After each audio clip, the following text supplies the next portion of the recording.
Stave 4. The Last of the Spirits. The phantom slowly, gravely, silently approached. When it came near him, Scrooge bent down upon his knee, for in the very air through which the spirit moved it seemed to scatter gloom and mystery. It was shrouded in a deep black garment which concealed its head, its face, its form, and left nothing of it visible save one outstretched hand. But for this, it would have been difficult to detach its figure from the night and separate it from the darkness by which it was surrounded. He felt that it was tall and stately when it came beside him, and that its mysterious presence filled him with a solemn dread. He knew no more, for the spirit neither spoke nor moved. "I am in the presence of the ghost of Christmas yet to come," said Scrooge. The spirit answered not, but pointed onward with its hand. "You are about to show me the shadows of the things that have not yet happened, but will happen in the time before us?" Scrooge pursued. "Is that so, spirit?" The upper portion of the garment was contracted for an instant in its folds, as if the spirit had inclined its head. That was the only answer he received. Although well used to ghostly company by this time, Scrooge feared the silent shape so much that his legs trembled beneath him, and he found that he could hardly stand when he prepared to follow it. The spirit paused a moment, as observing his condition, and giving him time to recover. But Scrooge was all the worse for this. It thrilled him with a vague, uncertain horror to know that behind the dusky shroud there were ghostly eyes intently fixed upon him, while he, though he stretched his own to the utmost, could see nothing but a spectral hand and one great heap of black. "Ghost of the future," he exclaimed, "I fear you more than any spectre I have seen, but as I know your purpose is to do me good, and as I hope to live to be another man from what I was, I am prepared to bear you company, and do it with a thankful heart.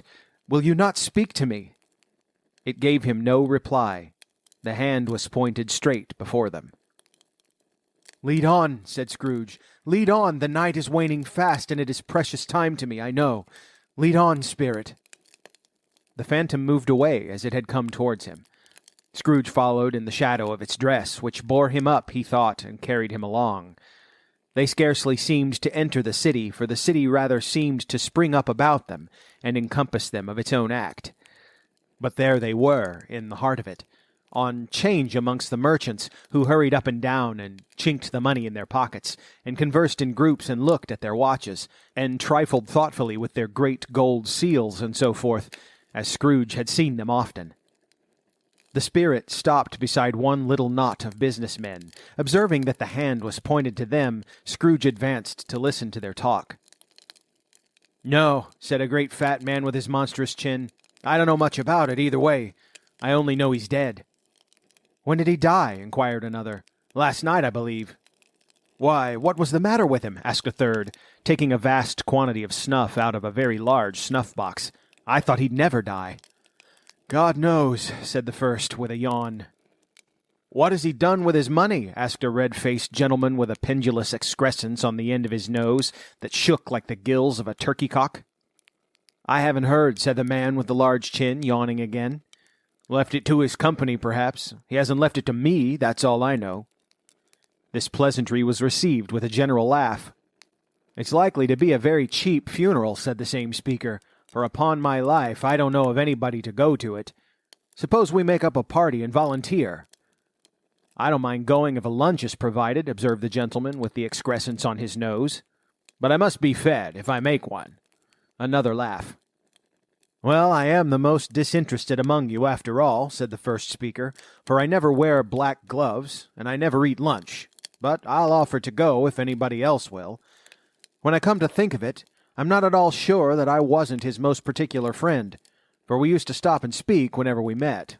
Bye-bye." The speakers and listeners strolled away and mixed with other groups. Scrooge knew the men, and looked towards the spirit for an explanation. The phantom glided on into a street.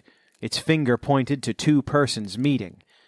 Scrooge listened again, thinking that the explanation might lie here. He knew these men also perfectly. They were men of business, very wealthy and of great importance. He had made a point always of standing well in their esteem. In a business point of view, that is. Strictly in a business point of view. "How are you?" said one. "How are you?" returned the other. "Well," said the first. "Old Scratch has got his own at last, eh?" "So I'm told," returned the second. "Cold, isn't it?" "Seasonable for Christmas time. You're not a skater, I suppose?" "No, no, something else to think of. Good morning." Not another word. That was their meeting, their conversation, and their parting. Scrooge was at first inclined to be surprised that the spirit should attach importance to conversations apparently so trivial. But feeling assured that they must have some hidden purpose, he set himself to consider what it was likely to be. They could scarcely be supposed to have any bearing on the death of Jacob, his old partner, for that was past, and this ghost's province was the future. Nor could he think of anyone immediately connected with himself to whom he could apply them. But nothing doubting that to whomsoever they applied, they had some latent moral for his own improvement, he resolved to treasure up every word he heard, and everything he saw, and especially to observe the shadow of himself when it appeared, for he had an expectation that the conduct of his future self would give him the clue he missed, and would render the solution of these riddles easy. He looked about in that very place for his own image, but another man stood in his accustomed corner, and though the clock pointed to his usual time of day for being there, he saw no likeness of himself among the multitudes that poured in through the porch. It gave him little surprise, however, for he had been resolving in his mind a change of life, and thought and hoped he saw his new-born resolutions carried out in this. Quiet and dark, beside him stood the phantom, with his outstretched hand. When he roused himself from his thoughtful quest, he fancied from the turn of the hand, and its situation in reference to himself, that the unseen eyes were looking at him keenly. It made him shudder and feel very cold. They left the busy scene, and went into an obscure part of town, where Scrooge had never penetrated before, although he recognized its situation and its bad repute. The ways were foul and narrow, the shops and houses wretched, the people half-naked, drunken, slipshod, ugly. Alleys and archways, like so many cesspools, disgorged their offences of smell and dirt and life upon the straggling streets, and the whole quarter reeked with crime and filth and misery. Far in this den of infamous resort, there was a low-browed, beetling shop below a penthouse roof where iron, old rags, bottles, bones, and greasy offal were bought. Upon the floor within were piled up heaps of rusty keys, nails, chains, hinges, files, scales, weights, and refuse iron of all kinds. Secrets that few would like to scrutinize were bred and hidden in mountains of unseemly rags, masses of corrupted fat, and sepulchres of bones. Sitting in among the wares he dealt in, by a charcoal stove made of old bricks, was a gray-haired rascal, nearly 70 years of age, who had screened himself from the cold air without by a frowsy curtaining of miscellaneous tatters hung upon a line, and smoked his pipe in all the luxury of calm retirement. Scrooge and the phantom came into the presence of this man just as a woman with a heavy bundle slunk into the shop. But she had scarcely entered when another woman, similarly laden, came in too, and she was closely followed by a man in faded black, who was no less startled by the sight of them than they had been upon their recognition of each other. After a short period of blank astonishment in which the old man with the pipe had joined them, they all three burst into a laugh. "Let the charwoman alone to be the first," cried she who had entered first. "Let the laundress alone to be the second, and let the undertaker's man alone to be the third. Look here, old Joe, here's a chance, if we haven't all three met here without meaning it." "You couldn't have met in a better place," said old Joe, removing his pipe from his mouth. "Come into the parlor. You were made free of it long ago, you know, and the other two ain't strangers. Stop till I shut the door of the shop. Ah, how it squeaks! There ain't such a rusty bit of metal in the place as its own hinges, I believe. And I'm sure there's no such old bones here as mine. We're all suitable to our calling. We're well matched. Come into the parlor, come into the parlor." The old man raked the fire together with an old stair-rod, and having trimmed his smoky lamp, for it was night, with the stem of his pipe, put it in his mouth again. While he did this, the woman who had already spoken threw her bundle on the floor and sat down in a flaunting manner on a stool, crossing her elbows on her knees and looking with a bold defiance at the other two. "What odds, then? What odds, Mrs. Dilber?" said the woman. "Every person has a right to take care of themselves. He always did." "That's true indeed," said the laundress. "No man more so." "Why, then, don't stand staring as if you was afraid, woman. Who's the wiser? We're not going to pick holes in each other's coats, I suppose." "No, indeed," said Mrs. Dilber and the man together. "We should hope not." "Very well, then," cried the woman. "That's enough. Who's the worse for the loss of a few things like these? Not a dead man, I suppose." "No, indeed," said Mrs. Dilber, laughing. "If he wanted to keep him after he was dead, a wicked old screw," pursued the woman, "why wasn't he natural in his lifetime? If he had been, he'd have had somebody to look after him when he was struck with death, instead of lying gasping out his last breath there, alone by himself." "It's the truest word that ever was spoke," said Mrs. Dilber. "It's a judgment on him." "I wish it was a little heavier judgment," replied the woman. "And it should have been, you may depend on it, if I could have laid my hands on anything else. Open that bundle, old Joe, and let me know the value of it. Speak out plain. I'm not afraid to be the first, nor afraid for them to see it. We know pretty well that we were helping ourselves before we met here, I believe. It's no sin. Open the bundle, Joe." But the gallantry of her friends would not allow of this, and the man in faded black, mounting the breach first, produced his plunder. It was not extensive. A seal or two, a pencil case, a pair of sleeve buttons, and a brooch of no great value were all. They were severally examined and appraised by old Joe, who chalked the sums he was disposed to give for each upon the wall, and added them up into a total when he found there was nothing more to come. "That's your account," said Joe, "and I wouldn't give another sixpence if I was to be boiled for not doing it. Who's next?" Mrs. Dilber was next. Sheets and towels, a little wearing apparel, 2 old-fashioned silver teaspoons, a pair of sugar tongs, and a few boots. Her account was stated on the wall in the same manner. "I always give too much to ladies. It's a weakness of mine, and that's the way I ruin myself," said old Joe. "That's your account. If you ask me for another penny, and I made it an open question, I'd repent of being so liberal and knock off half a crown." "And now undo my bundle, Joe," said the first woman. Joe went down on his knees for the greater convenience of opening it, and having unfastened a great many knots, dragged out a large and heavy roll of some dark stuff. "What do you call this?" said Joe. "Bed curtains." "Ah," returned the woman, laughing and leaning forward on her crossed arms. "Bed curtains."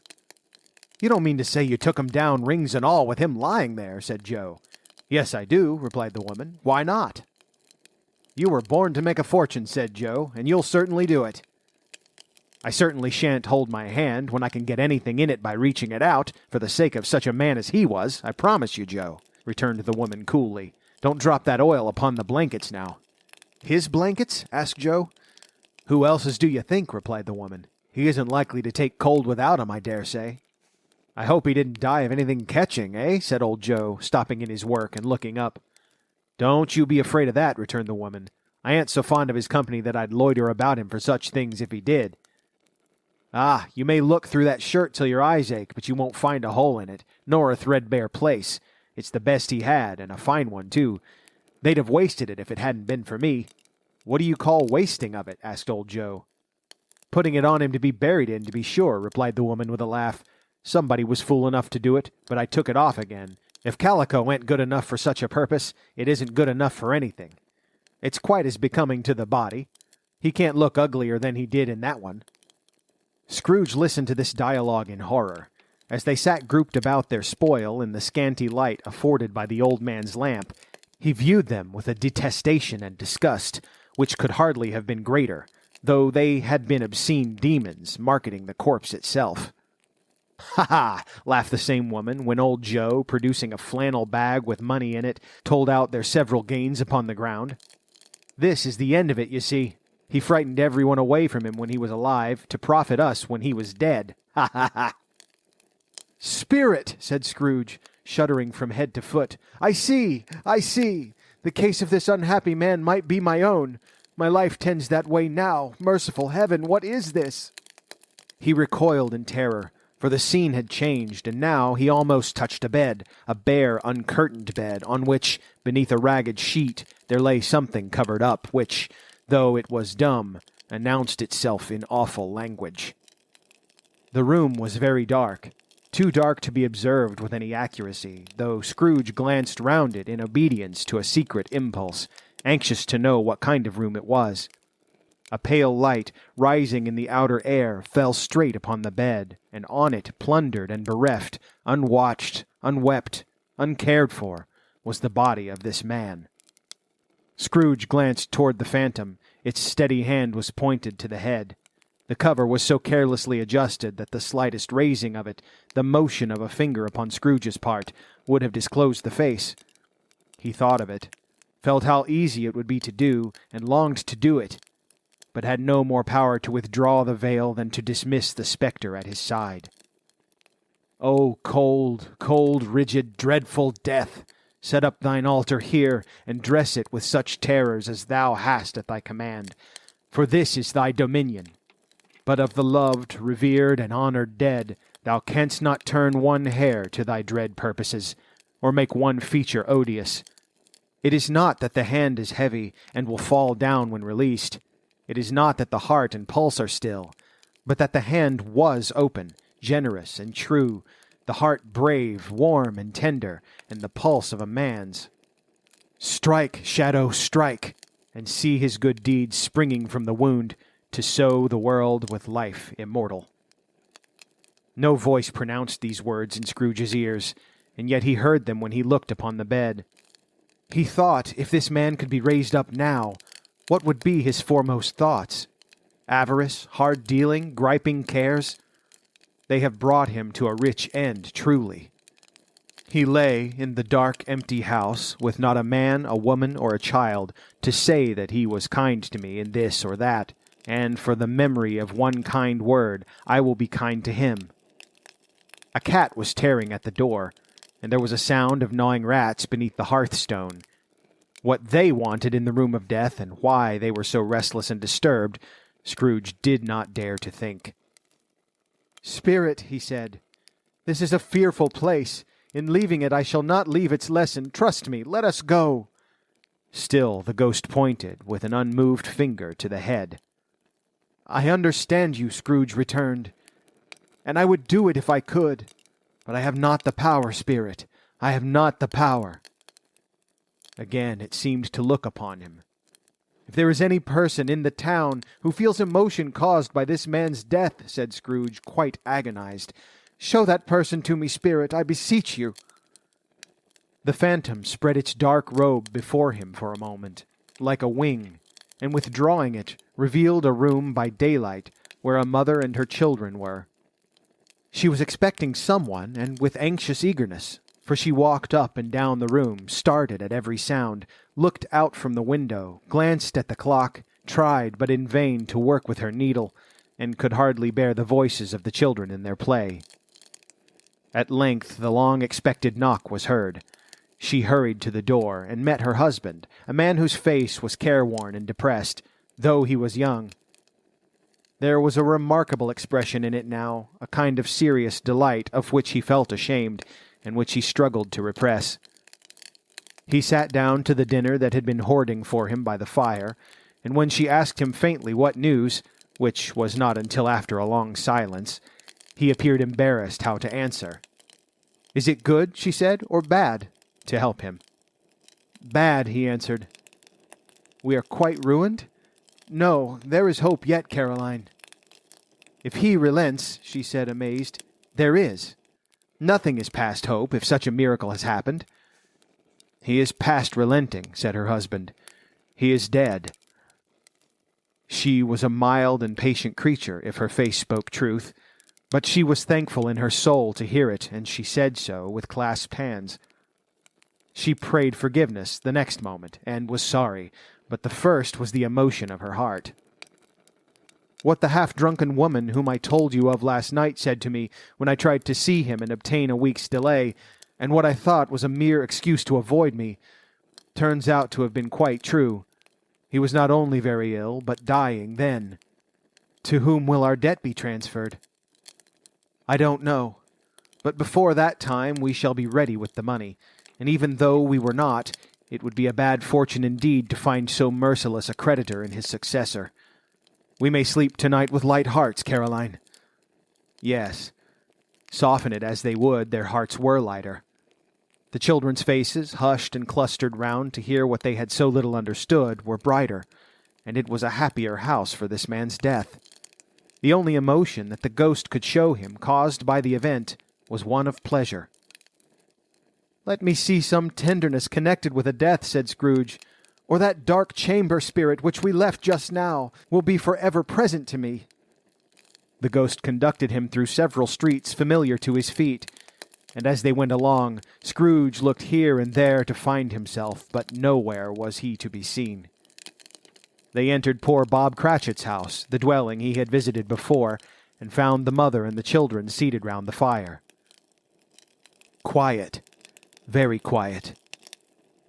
The noisy little Cratchits were as still as statues in one corner, and sat looking up at Peter, who had a book before them. The mother and her daughters were engaged in sewing, but surely they were very quiet. And he took a child, and set him in the midst of them. Where had Scrooge heard those words? Had he not dreamed them? The boy must have read them out, as he and the spirit crossed the threshold. Why did he not go on? The mother laid her work upon the table, and put her hand up to her face. "The color hurts my eyes," she said. "The color? Ah, poor Tiny Tim." "They're better now again," said Cratchit's wife. "It makes them weak by candlelight, and I wouldn't show weak eyes to your father when he comes home for the world. It must be near his time." "Past it, rather," Peter answered, shutting up his book. "But I think he has walked a little slower than usual these few last evenings, mother." They were very quiet again. At last she said, in a steady, cheerful voice that only faltered once, I have known him walk with Tiny Tim upon his shoulder very fast indeed." "And so have I," cried Peter, "often." "And so have I," exclaimed another. So had all. "But he was very light to carry," she resumed, intent upon her work, "and his father loved him so that it was no trouble. And there's your father at the door." She hurried out to meet him, and little Bob and his comforter, he had need of it, poor fellow, came in. His tea was ready for him on the hob, and they all tried who should help him to it most. Then the two young Cratchits got upon his knees and laid each child a little cheek against his face, as if they said, "Don't mind it, father, don't be grieved." Bob was very cheerful with them, and spoke pleasantly to all the family. He looked at the work upon the table, and praised the industry and speed of Mrs. Cratchit and the girls. They would be done long before Sunday, he said. "Sunday? You went today, then, Robert," said his wife. "Yes, my dear," returned Bob. "I wish you could have gone. It would have done you good to see how green a place it is, but you'll see it often. I promised him that I would walk there on a Sunday. My little child," cried Bob, "my little child." He broke down all at once. He couldn't help it. If he could have helped it, he and his child would have been farther apart, perhaps, than they were. He left the room and went upstairs to the room above, which was lighted cheerfully and hung with Christmas. There was a chair set close beside the child, and there were signs of someone having been there lately. Poor Bob sat down in it, and when he had thought a little and composed himself, he kissed the little face. He was reconciled to what had happened, and went down again quite happy. They drew about the fire and talked, the girls and mother working still. Bob told them of the extraordinary kindness of Mr. Scrooge's nephew, whom he had scarcely seen but once, and who, meeting him in the street that day, and seeing that he looked just a little down, you know, said Bob, inquired what had happened to distress him. "On which," said Bob, "for he is the pleasantest spoken gentleman that you ever heard, I told him, 'I am heartily sorry for it, Mr. Cratchit,' he said, 'and heartily sorry for your good wife. By the by, how he ever knew that, I don't know.'" "Knew what, my dear?" "Why, that you are a good wife," replied Bob. "Everybody knows that," said Peter. "Very well observed, my boy," cried Bob. "I hope they do. Heartily sorry," he said, "for your good wife. If I can be of service to you in any way," he said, giving me his card, "that's where I live. Pray come to me." Now it wasn't, cried Bob, for the sake of anything he might be able to do for us, so much as for his kind way, that this was quite delightful. It really seemed as if he had known our Tiny Tim and felt with us. I'm sure he's a good soul, said Mrs. Cratchit. You would be surer of it, my dear, returned Bob, if you saw and spoke to him. I shouldn't be at all surprised, mark what I say, if he got Peter a better situation. Only hear that, Peter, said Mrs. Cratchit. And then, cried one of the girls, Peter will be keeping company with someone and setting up for himself. Get along with you, retorted Peter, grinning. It's just as likely as not, said Bob, one of these days, though there's plenty of time for that, my dear. But however and whenever we part from one another, I am sure we shall none of us forget poor Tiny Tim, shall we? Or this first parting that there was among us. Never, father, cried they all.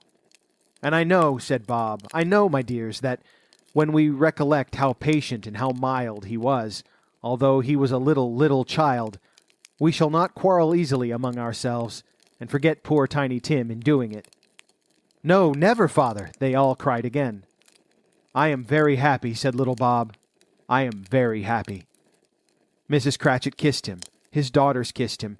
The two young Cratchits kissed him, and Peter and himself shook hands. Spirit of Tiny Tim, thy childish essence was from God. Spectre, said Scrooge, something informs me that our parting moment is at hand. I know it, but I know not how. Tell me what man that was whom we saw lying dead. The ghost of Christmas yet to come conveyed him, as before, though at a different time, he thought.